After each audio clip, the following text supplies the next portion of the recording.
প্রতি শুক্রবার আমরা চেষ্টা করি একটা ট্যুর দেওয়ার, বড় হোক আর ছোট, চেষ্টা করি আর কি। তো এই শুক্রবার মিস হবে এমন চিন্তাভাবনাই ছিল। তো হুট করে একটা ছোট ট্যুর হয়ে গেল, ছোট ভাই সাথে বন্ধু, এই তিনজন মিলে আমরা একটা ট্যুর দিলাম রংপুর শহরের মধ্যেই ছোটোখাটো।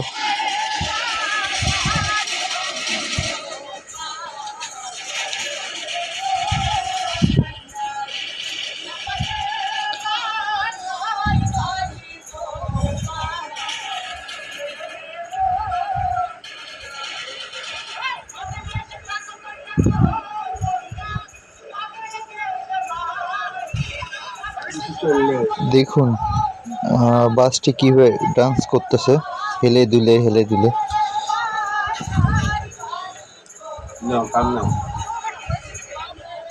তো আজকে এই পর্যন্ত।